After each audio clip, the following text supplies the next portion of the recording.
I just sensed that there could be something in my family history that would be disappointing. It's just soul-crushing that not everyone related to her in the past was a wonderful person, apparently. But now she goes on The View, and watch how she still puts ideology over everything.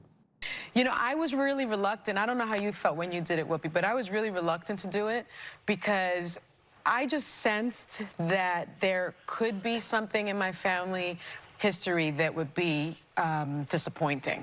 Negative. Negative, yes. I thought I was going to have that kind of moment. And Skip had asked me to do it for a long time. And I finally decided to do it because I thought it'd be helpful for my children and my children's children to know what their real history was, you know? So the family business, I had been told that they were printers and journalists, but they were in fact enslavers.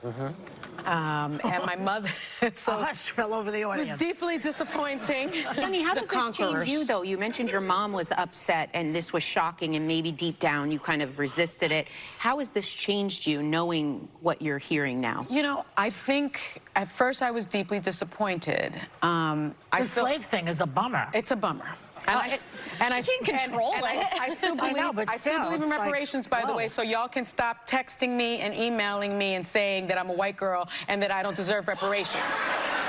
I still believe that someone did that to you? Yeah. I don't know who sent her a thing telling her she was a white girl. Okay, it's too much, people. But clean off your television screen. Yeah, that's a lot. So I still believe in reparations. I still believe this country has a lot to do in terms of racial justice. There's so much there, I don't even know where to start.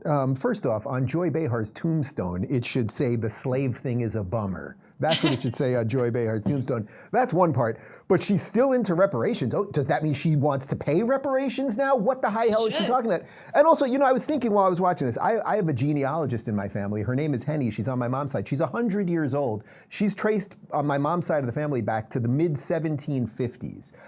I think how psychotic it would be if I looked into that and I was like, well, that guy did something bad. I owe somebody some cash. Gad, help me with everything you just saw on that show. She still has guilt. She still wants money from you.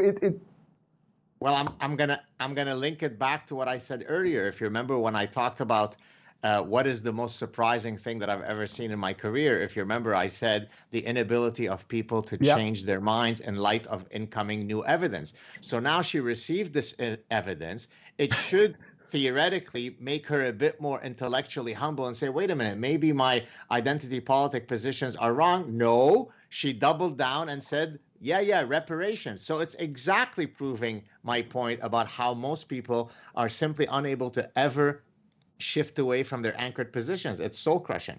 It's so extraordinary, too, because she's become a millionaire media personality who I suppose is black, right? She's black, I guess. And it's like, you want when I'm in the sun in Southern California, I'm about 7 shades darker than she is. So I'm the ultimate black man. You are looking disturbingly white right now for the I know, it's horrifying. It's really a bit much. Karol, you're a white woman from Russia. You better pay some cash to that woman. I mean, it's funny because Whoopi Goldberg said this thing where Jews are white, and so the Holocaust was just like white on white violence. Right. And you know, some part of me is like, wow, Jews are white now. Look at us go. You know, we weren't always white. And I smoked Newports when I was a teenager, so I did always feel a little Puerto Rican. And I relate to what she's going through over there. It's hard to find out you're not actually Puerto Rican and your ancestors might be enslavers. But look, if she wants reparations, I think that she should lead the way, because the descendants of enslavers owe more to the descendants of slaves than those of us who came here, you know, in the 70s do. So let her get the ball rolling.